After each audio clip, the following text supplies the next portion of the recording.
Okay. Updating settings, starting video transmission. Tweet has been posted, and we are recording, and we are live. Yep, looks like I'm live on my side too. Perfect.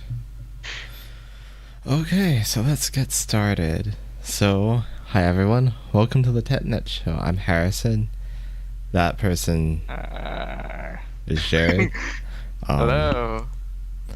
Yeah, so we have some pretty interesting stuff today. Yes? Naya, got some interesting news. Interesting news we can talk about. Some interesting topics. Yeah, well, anyway, since we named the title this, why don't we get right into this? So Intel finally announced their roadmap for the next coming years. So, of course, right now, there's 10 nanometers, which,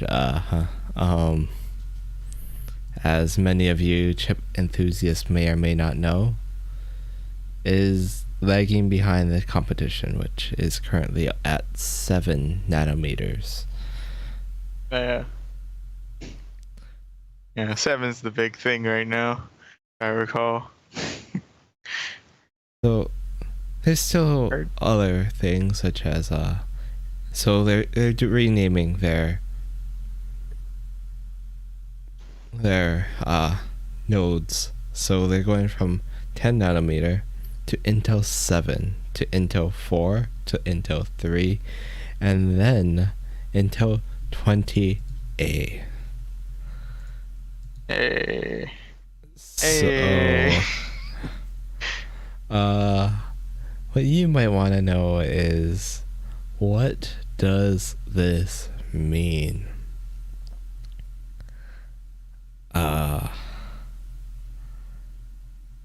So from what we can gather, Intel 7 isn't really gonna be that big of a deal, because Intel 7, I don't, oh,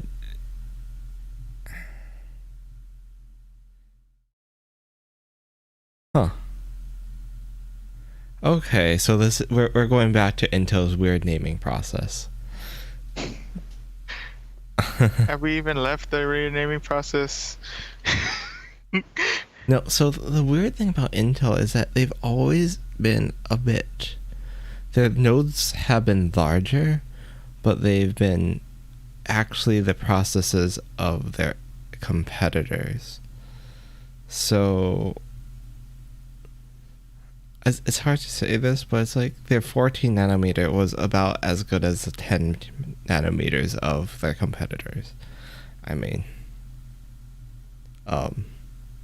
it better be, because they were stuck on 14 nanometers for ages. Yeah, they got a lot of opportunity to perfect that 14 nanometer. They probably have that thing on lockdown. So, yeah. So for Intel 4 is when they're actually going to be going to Intel 7 nanometer, if I'm correct about that, correct? Yes, from what it tells, Intel 4 will be Intel 7 nanometer, which is supposedly the equivalent to TSMC's and Samsung's 4 nanometer node. So yeah. I guess they name it that because they're like, we're as good as the 4 nanometer, but we're technically still 7 nanometer. We're a really good 7 nanometer. Yeah. And then, of course, there's Intel 3 and then Intel 20A.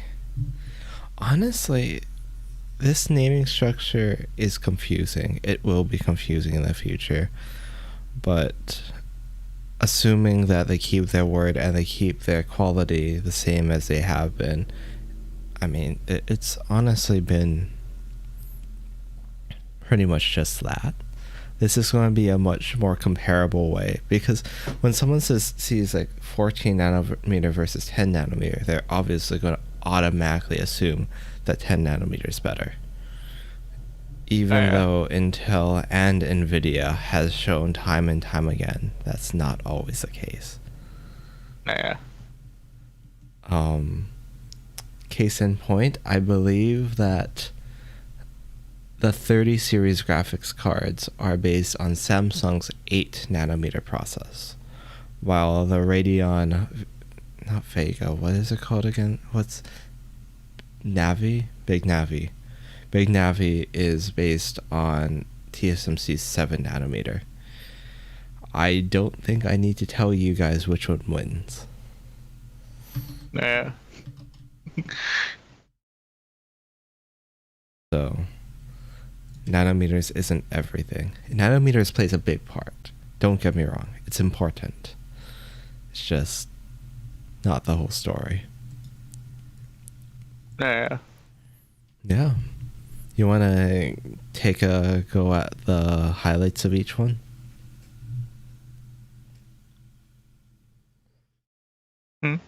You want to take a go at some highlights? The highlights of which one? Of just in general. Like what each one's supposed to do.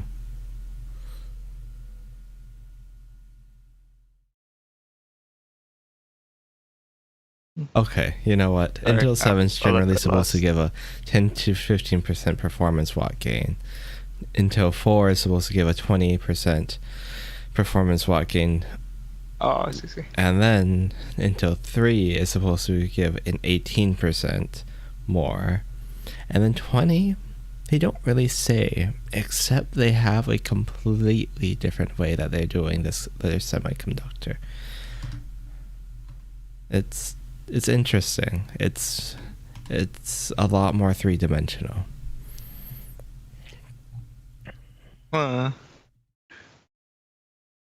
Anyway, so okay, of course there's on their slides there's a lot more like technical terms, but if we're completely honest here, what really matters other than like the pure performance per watt? I think that's what we care about, right? No, yeah, for the most part. So do you have any thoughts on this?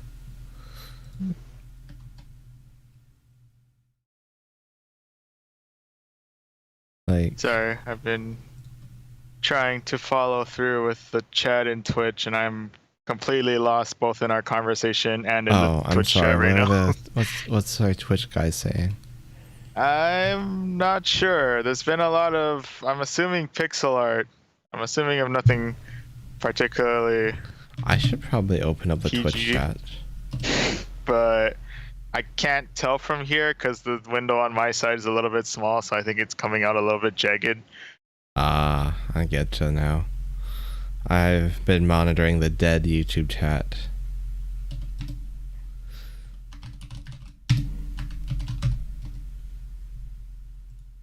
There you are. Here's our Twitch. Hello. I shall now find the pop-out chat button. And now I can monitor the Twitch chat. Perfect.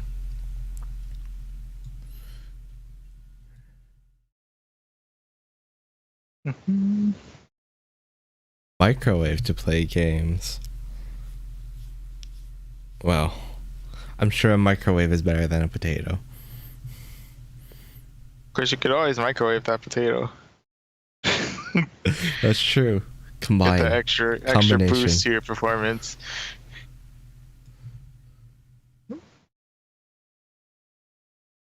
But okay. So what's your thoughts on this? Do you feel like Intel might have a chance of catching up here? Or do you feel like they are doomed to obscurity in the future?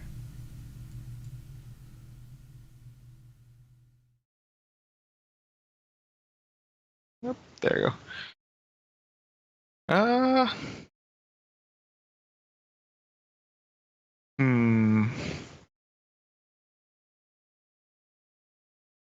What are we talking about? Oh, I see what you've been posting now. Anyway, I see. Oh, but to answer, what the fuck was that? Oh, uh, regarding that whole business. Just to answer Zuthig's question real quick, we've been talking about Intel has recently been talking about their or has been laying out a roadmap for what they plan to do with their processors in the future. So essentially, they've been going off a naming scheme showing like, oh hey, we can compete with this person's 7 nanometer with the next one, or Intel's 4 nanometer, Intel 7, 4, and 3, but Intel 7 still related with 10 nanometer. Intel's 4 is still with 7 nanometer. And then eventually we're gonna get so small with the nanometers, so like, you know what? Let's drop the nanometer altogether. Let's go a tenth of a nanometer. We're going angstrom. And they're gonna drop from 3 to 28. So basically what these names are just the steps in the process that Intel wants to make as they continue to progress down their CPUs. So their goal is to reach their competitor's 7 nanometer process with Intel 7, and then with 4 they want to reach their competitor's 4 nanometer process, like their improvements, and then with 3, so on and so forth. 28A is a weird one, which, well, it's supposed to compete with 2 nanometer, but they call it 20A. So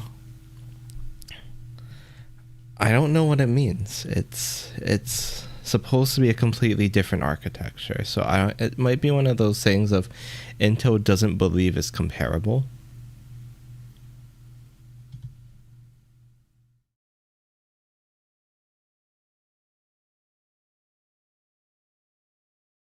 Rocking with i9s.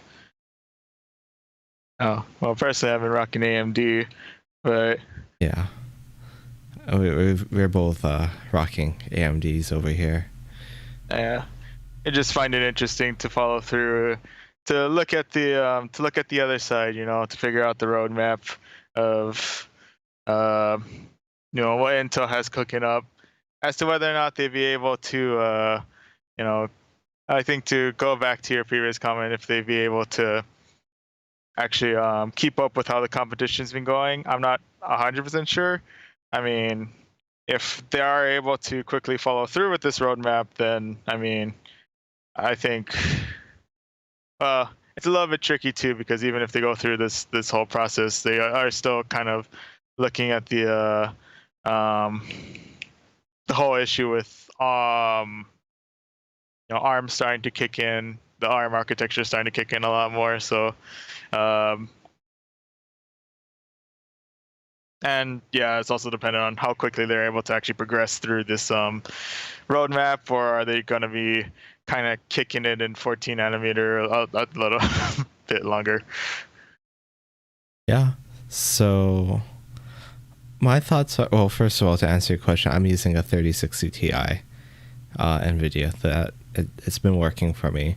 But my thoughts on this roadmap is, I believe that if they are able to keep to this and actually reach their goals, because it seems like, do they have a... It seems like they want to get to 20A by 2024. So if they're able to keep to this, I think that they have a chance in competing with AMD. Because AMD has the momentum at the moment. However, I still see Intel as a company that has more resources. So so far, Intel has been sitting on their butts. If we're completely honest here, they've been sitting on their butts. They've been trying to milk the money for a very long time. And I think that they see that they need to compete at this point. So, old CEO's out. They have an engineer as CEO, which has been working out very well for AMD so far.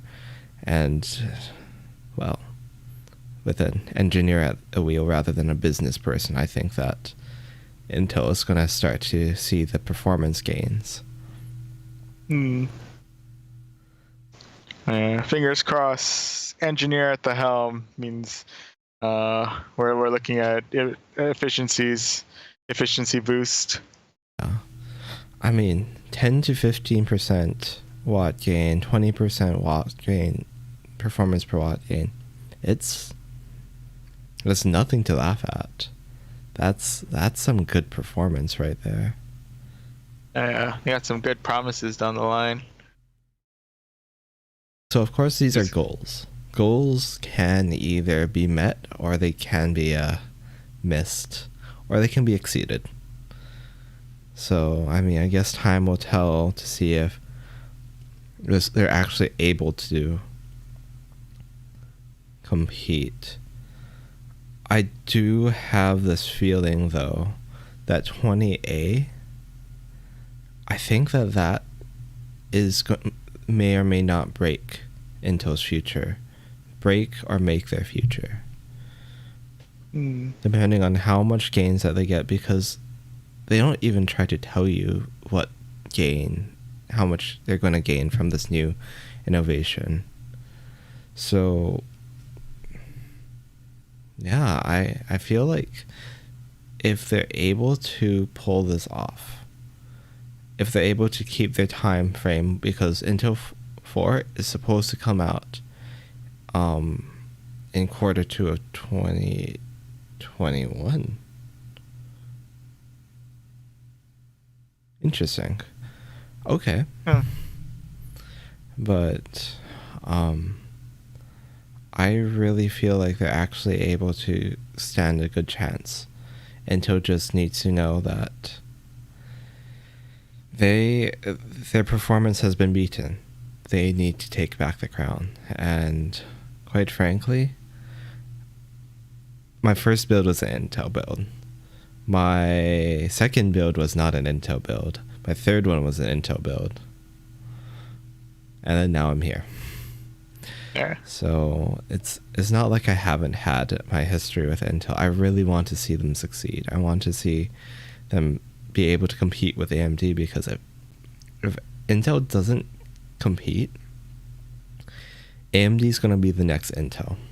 AMD is going to sit on their butts. They're not going to care.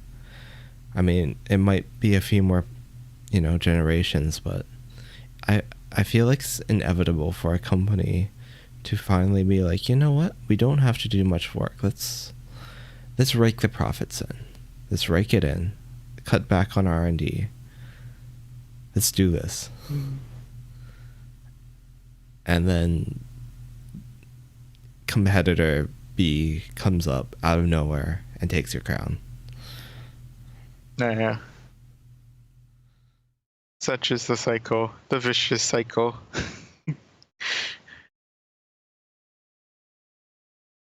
Yeah. Many companies seem to have that happen to them. I don't think that will happen to NVIDIA because of the fact that they always constantly innovate. Yeah. They seem to be the most on edge out of everyone. Or at the very least, they'll innovate out of spite. They have a different motivator on them. And it seems like they always have something in their back pocket just in case something happens. Yeah. Which is something more that many other companies can say. Yeah. They have options. So, yeah, I really feel like Intel does have a chance, and I want to see them succeed. Yeah. Here's hoping. The future's looking interesting. So the reason why I say that 20A is going to be a make or break for Intel is because of ARM. By 2024, I anticipate that ARM is going to become a much larger factor in the PC space. And if Intel can't keep up, if AMD can't keep up, I think that x86 might go the ways of the Dino. Yeah, I it's mean, gonna be a tough one to that for. It's gonna be interesting to see if they can keep x86 going by that time, or it might seem a bit weird that performance per watt means a lot to companies, but companies are setting green goals, and computers make the green goals more difficult for them to achieve. yeah. So, and if we're completely honest here, it's also cheaper for them. Power costs money. Yeah. So, I mean, many companies have so many incentives of trying to go with a less wattage chip. Mm. I mean, A raw lot of performance benefits is to going great, with it. but if at the end of the day, energy costs are something. Yeah. True. You have any more thoughts?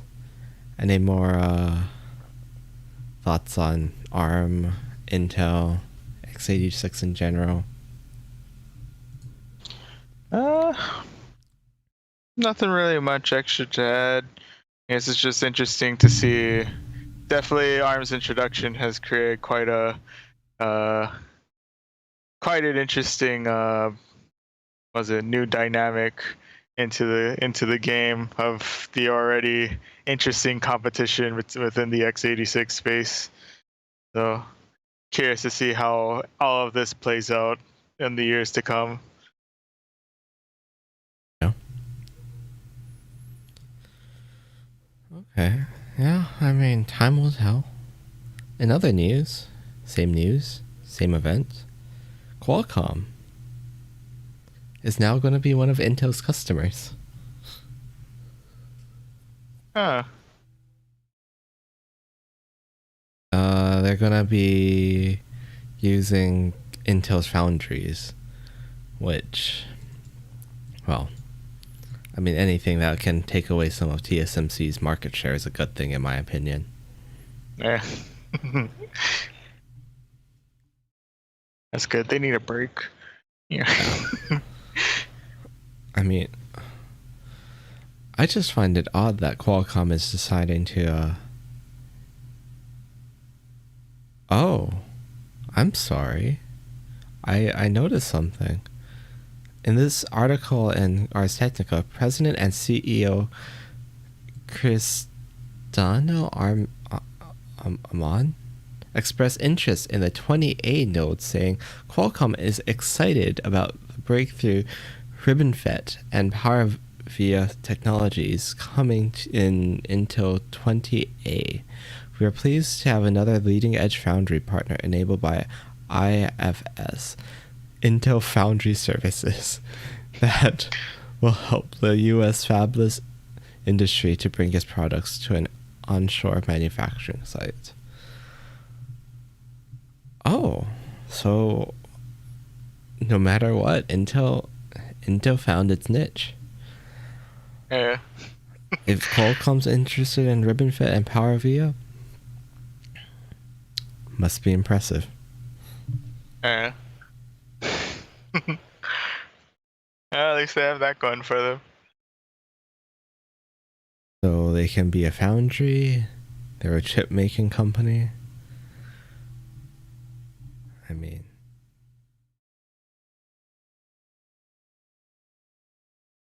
I'm just Hey.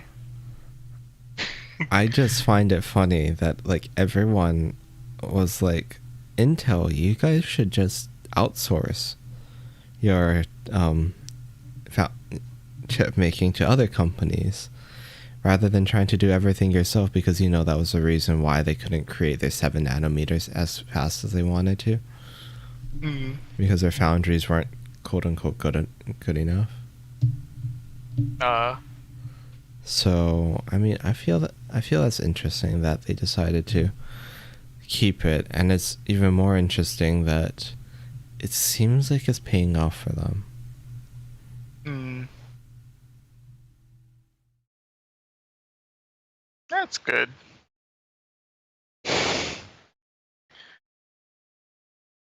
Anyway, let's see.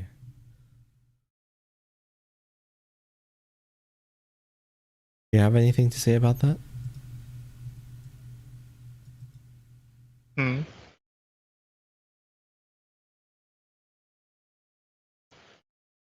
I personally don't, but it seems like Kids Watch Anime has some very strong opinions about Intel.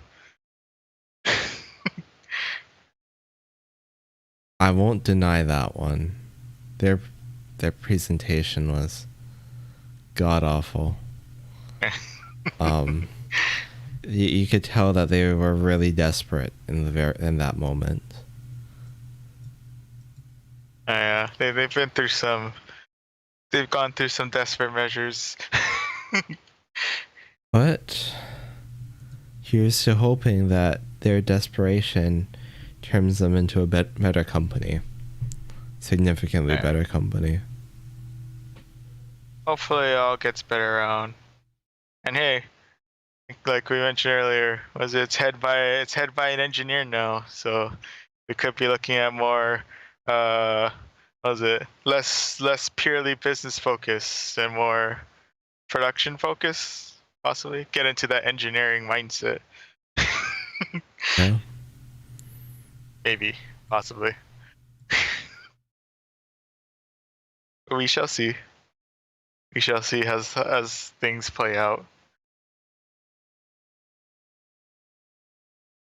Anyway, so we want to move on to a different topic now, or? Sure. Let's go on to can transition on into a new topic.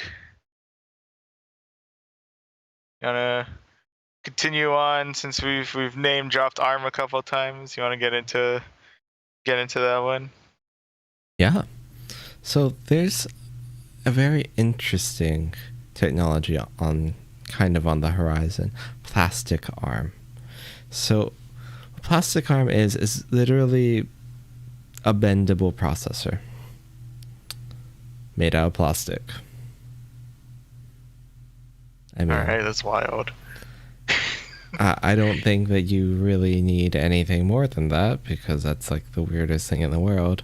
It's something that no one asked for, but I can see this becoming very useful. Oh, yeah. So basically, it's a 32-bit processor that has a whopping 128 bytes of RAM. Oh, hold it. It gets better. A 456 byte ROM chip. Oh shoot. That's like under 4M, four times more bytes. What?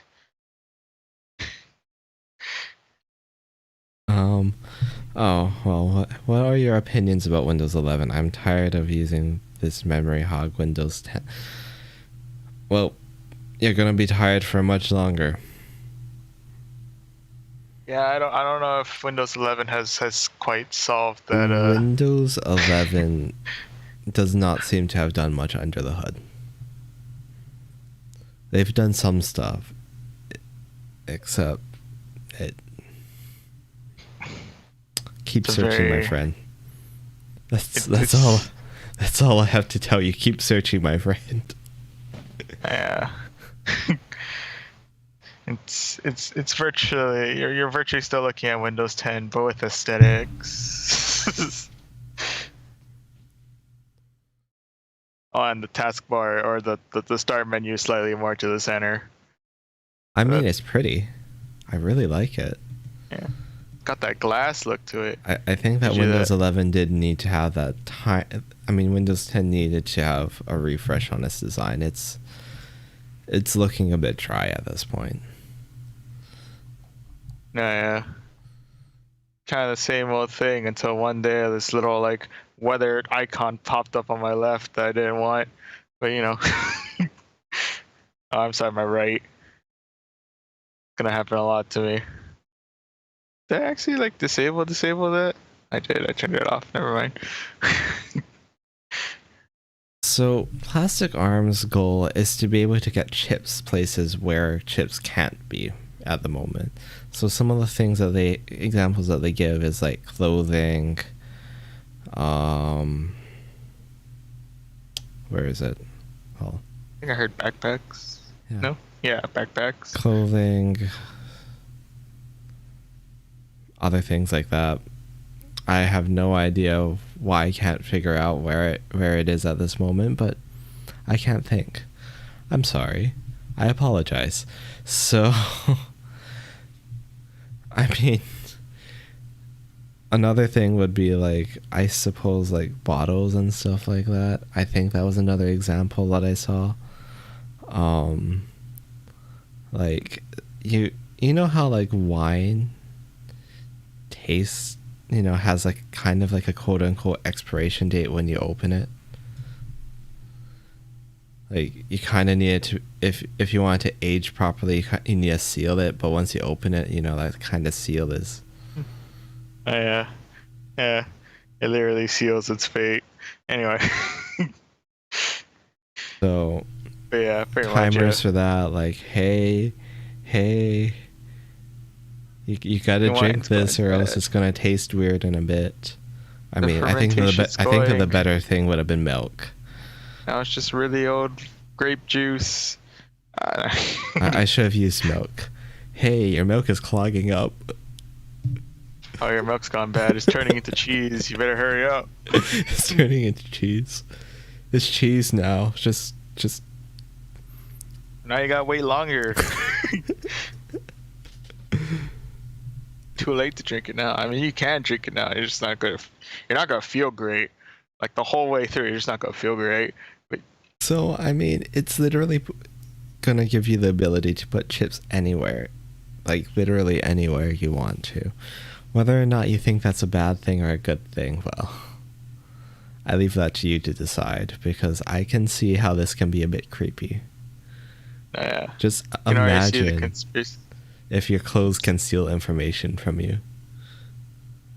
I feel like it's the same amount of conspiracy theories, but now they have more weight to them. You can see the same ones pop up, but this time it's because we have a chip in the left arm that's secretly housing a microphone too, that's been listening in on your entire conversation, even though we have like 5 devices around us that already do that. Now your shirt does that too. I mean, I'm more thinking about like if clothes had it, then companies could get more information about your physical self, like your sizes, you're getting a bit bigger. Maybe they're getting a bit, they're getting slightly bigger. Maybe we should advertise some weight loss routines. Oh. I'm not gonna think about like conspiracy level stuff here, like spying and stuff, but I can see how things like that can get a bit creepy. Yeah. Very possible. That's true. Worst case scenario, well, I mean, when we're going on beyond conspiracy level theory stuff, worst case scenario, I mean, more chips means more potential ways to advertise. More ways to get it's just an inevitability. My shirt got hacked the other day. Your shirt got what? Shirt got hacked. I used to make the joke of like, hey, at some point when smartwatches and all that, it's like, oh, hey, give me a second, I need to charge my watch, and now that's a reality. Who knows, maybe one day it's like, hang on, before I need to go out, I need to charge my shirt real quick. Oh, it can make a full like you can make a whole drawer like a giant wireless charging pad. All your technological clothing. I I don't know don't how know I why. feel about that. I could see uses like that. I mean, I'm sure what people are gonna say, it's advantageous to have it in your shirt in order to, I don't know, what would you use it? What would you use it in clothing for? Oh, Figure out when it's getting too big or something like that? maybe. Figure out when it starts shrinking. Could be. Or make I wonder sure if it there'd be any starts. extra steps to like needing it to be washed. Is it dry clean only? I'm assuming if it has tech, it's dry clean only. I don't think it would be dry clean only. I think that one of the goals of Plastic Arm is. Oh yeah, it's plastic. Then you should be fine. Check it into the wash. But yeah. Uh, no. Sweat indicator. I don't know. Yeah, it could That be a wouldn't be a size bad thing. thing. Sweat indicator. Oh, workouts. I can see that being used for workouts. Yeah. Have sensors throughout your shirt to kind of like judge, like, you know, how many calories you burned to a very accurate degree. Oh yeah. Dude, that'd be wild. I feel like that's becoming like the thing with any form of smart wearable device. It kind of all funnels back to health and fitness. That's true. It's because they don't want you to notice that's one of the more creepier devices that you have on you. That's true. Thing on my wrist is very creepy. I don't think about it, but that thing probably collects a whole lot more data on me than I would like. No, it doesn't. Maybe. You've been trying. Yeah, that's true. You've been trying to get people to collect your data all this time, and they aren't. I've been trying. It hasn't been succeeding, but yeah, this is probably the safest smartwatch in the world right now. They've somehow found a way to mess up getting the information back over to HQ over there. All the way in Cupertino. Yeah. Yeah. In any event, we can get more health and fitness stuff thanks to Plastic Arm. Features healthy.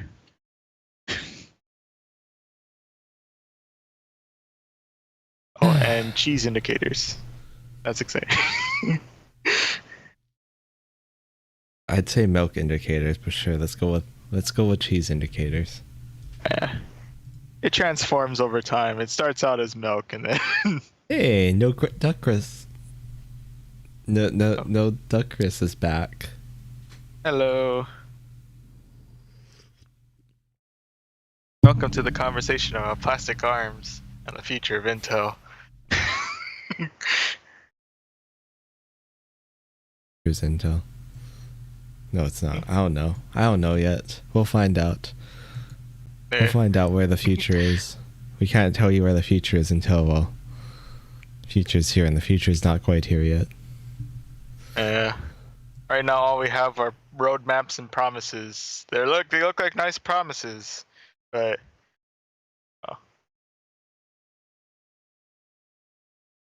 what did Intel drop? Angstrom. They dropped their Sorry. roadmap. Basically, where they're planning on going in the next 5 years, 3 years. Yeah, I say about Oh my gosh. 3 or 4 years. I don't know why. I'm still thinking it's 2020. I mean, it kind of feels like this year has just been kind of like 2020 part 2. 2020. We never really left. I guess. It'll be 2020 until, I don't know, next year, maybe even the year after. Yeah. The moment we can hang out in a Starbucks again without me fearing for my life due to a virus and not other issues. You know what? When Starbucks allows us to sit inside again is when I feel like 2020 is over. Yes, that's when 2021 drops. So 2021 starts at around 2025. Ah, right when Intel's may or may not be in their game. Yeah. Perfect. It's gonna be a very complicated feeling decade. Anyway. Anyway, you wanna take us?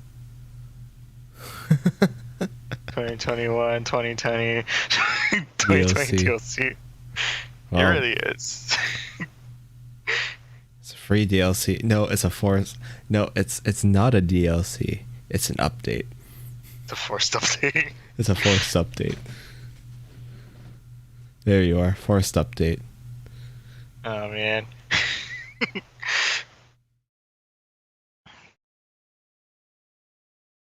Anyway, you want to take us on to the last topic of the day? Yeah, speaking of, well, it's not really a forced update. It's a forced something, but it's I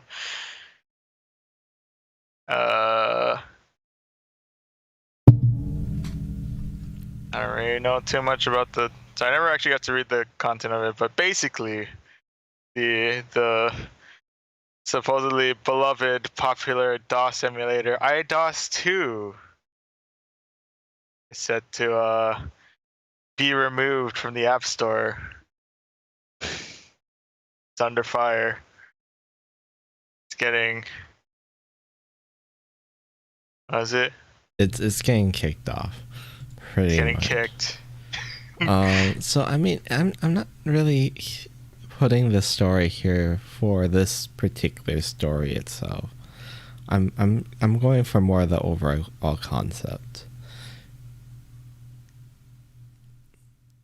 Don't you ever find it odd how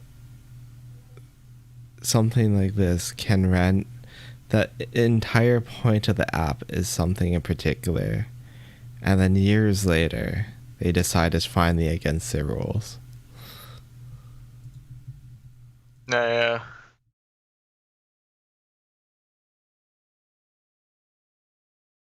I mean, It's a very unfortunate occurrence. Possibly suspicious. Are you going down the suspicious track?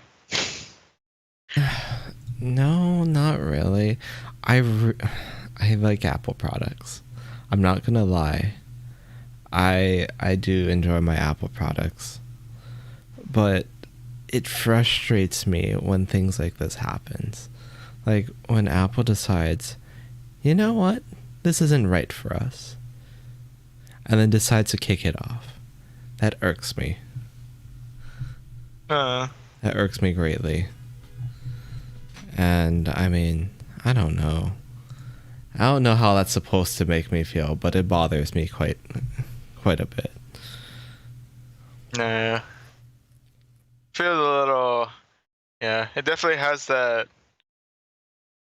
It's kind of like a understandably unfair kind of feeling, where it's frustrating because something like this could be years here on this app store for like years on end, and no one bats an eye. It's perfectly fine to be there. Then, Apple tweaks it up a little bit on the rules and stuff like that, and all of a sudden it catches, and because of that, all of a sudden this thing that's been sitting here perfectly fine for years is just like under fire, and you're against our terms, get out of here kind of thing.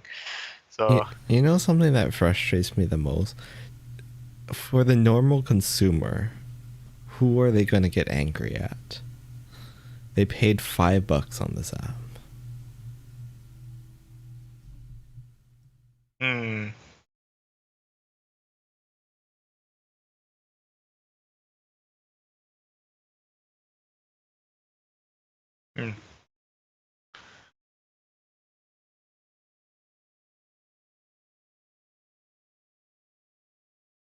Well, I mean, If I was a normal consumer, I wouldn't know about any of this stuff, so I'd immediately blame the developer.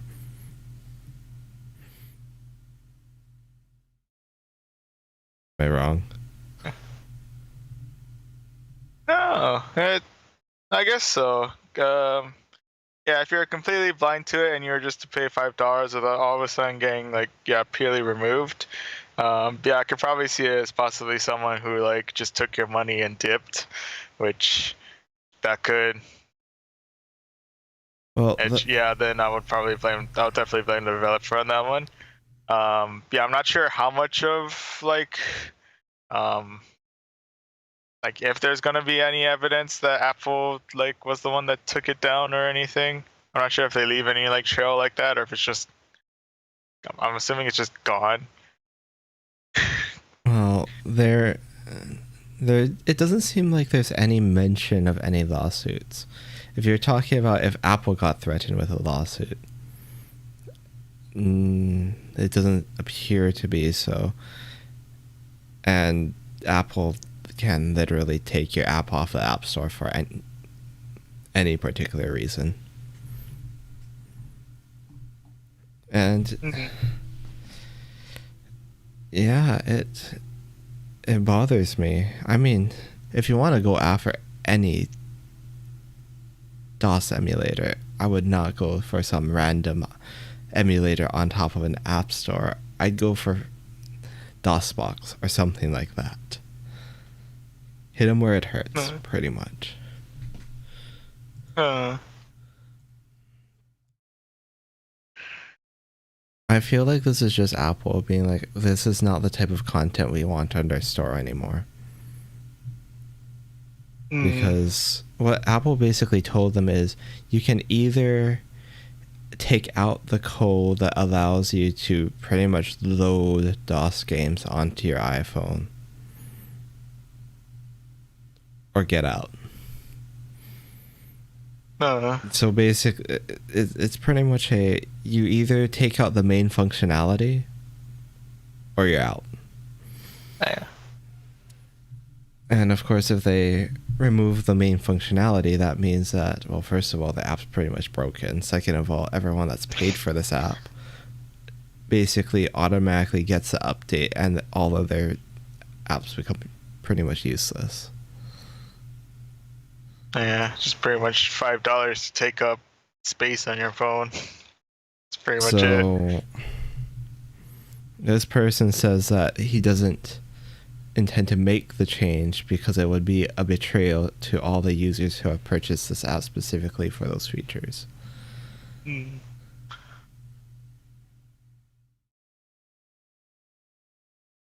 Yeah, I mean, it sucks. Yeah, it is just a major lose-lose from there. Yeah. So taking that route, I mean, sure, he can't update the app anymore, but at the very least, the people that purchased this app in the past should be able to continue downloading in the future. I believe so. I'm not sure. I can't say. Yeah. I'm not sure how much it affects the ones that are already existing on people's phones. But yeah, there's a good possibility at the very least that was it. I mean, now that it's under the radar, it might not be getting any new users anytime soon. Funny thing about that, they jumped up in the ranking after this announcement. Apparently more people got this because I think that is because this became public and then everyone heard about it and then they just decided to download it.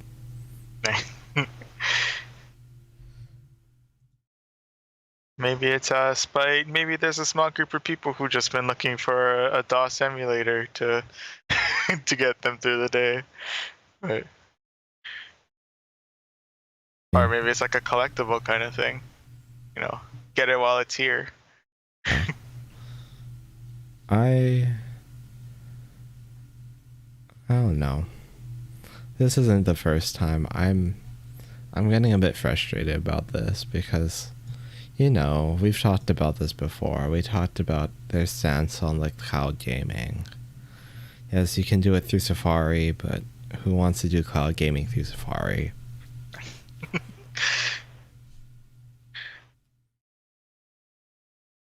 Yeah. And I'm not trying to be anti-Apple here because honestly, as I said before, I really like their products. I just I get frustrated about this because I like their products and I want their products to be better. Yeah.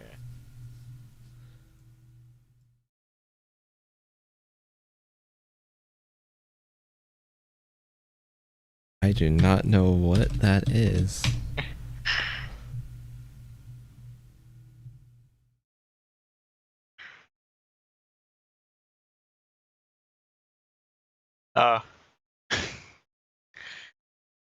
Okay. That's fair. Well, maybe for the rest of those viewers, how do you say that? The Streisand effect? Streisand effect. I'm assuming it's based off Barbra Streisand. Yeah. Because I see there's a thing off of Wikipedia. The original image of Barbra Streisand's residence in Malibu, which she attempted to suppress in 2003. Yeah. So when an attempt to hide, remove, or censor information has an unintended consequence of further publicizing that information. Often via the internet. Pretty much. Yeah. So was it the basic #1 rule of if you want to get something off the internet, for one, you can't, but two, don't tell people to stop posting it. It only makes them stronger. Just ignore them. Believe they don't exist. I'm sorry. What did you say? What company were you talking about? I can't hear you. Sorry. Anyway. But yeah. Yeah, that's good. I didn't know about that. I will remember that from now on. Because I've seen a lot of things like exactly that. Yeah. Now we have a name for it. I just called it the internet. Oh yeah. Internet. I'm sure that there's like an internet rule for that, right? Probably. It's a numbered rule. Who knows? Yeah. Anyway, is that all? Is that all we have for pretty now? much. So, or unless you had more topic, or unless you had more to say about the No. the unfortunate, or the Apple's whole take on like cloud gaming and whatnot. If you had more to that point, or Well, I mean, the fact is that they basically noped on it. So I mean, what else am I gonna say? that's true. It's just unfortunate and frustrating. Yeah. But it is what it is. If we didn't live in Hawaii, I know that I would probably be more excited about cloud gaming than I am. I've tried it once when I visited California. Well, obviously it wasn't anytime recently, but yeah. I remember it. I remember how beautiful it was. Unfortunately, in Hawaii, the minimum latency you can get is 60 milliseconds. So, yeah, it's not great. Yeah. Anyway. Yeah, the ocean is a cruel mistress. Yeah. So, here's to Starlink making it better for us. Here. I really hope so. Yeah, fingers crossed. I want to get away from our internet provider here in Hawaii. It's frustrating. Yeah. Actually, I don't think I think that everyone just complains about their internet providers now that I think about it. Is there a good internet provider out there? That's an oxymoron. Yeah, I don't think I've ever heard of a positive internet provider. Hawaiian heard of- Telcom. Hawaiian Telcom.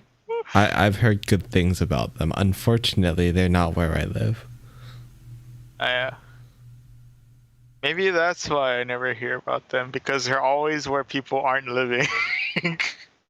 They're the only ones with fiber, that's why. Yeah, sure, they have fiber. They have fiber and it's relatively cheap fiber. It's cheap for fiber, I'm assuming. It's cheap for fiber and it's cheaper than... You know what? I'm going to just go ahead and say it's Spectrum. Spectrum. Oh, man. It's pretty much our only two options, aren't they? Yep. Oh, no. There's one more. There's DSL providers. It's what? There's DSL providers. But they're like 6 megabits per second speeds. Gosh. So there's only two, yeah? I mean, technically, there's Wi-Fi hotspots from like T-Mobile. I know that T-Mobile just released their home internet service, that's why. Hmm. Except what I've noticed about T-Mobile, because I use T-Mobile, for some reason or another, they route all their traffics somewhere in California. Oh. So That doesn't sound ideal for us. yeah, it's not. So I can never get anything less than like a 60 millisecond ping. I mean, like, Oh. yeah, 60, usually about 80. I've seen 100 before. I see.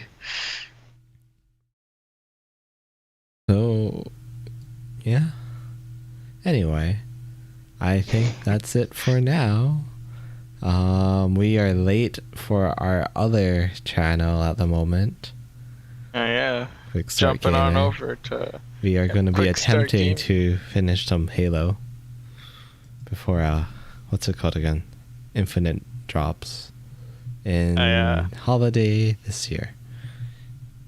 Yeah. Whatever holiday they determined, start of the holiday, mid of the holiday, probably December, maybe November, but yeah.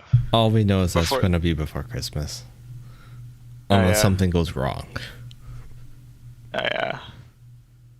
Happy Christmas Eve, Halo Infinite, yay! Oh, it's going to be I so bad. You know what? Remember our old like Christmas Eve thing? Hmm? Our Halo Christmas Eve thing? Halo Christmas We Eve. used to just play Halo 3 or whatever back in the day, like all night. Oh yeah. Man. Those are the days. Or I guess the nights. Yeah. Those were the nights. Yeah. Those were tiring nights, late nights, True. dumb nights, but Yeah. It's okay. Now we get to relive other long nights through Combat Evolved. the thing is, that's not reliving anything for me. Yeah. Strike that. That's reliving the horrors of getting through that game. Yeah. I think you attempted to speedrun through it, yeah? Anyway, yeah, let's head on over to that channel. Quick Start Alright. Gaming. Don't forget to like here and follow, whatever. Bye for now. Yeah.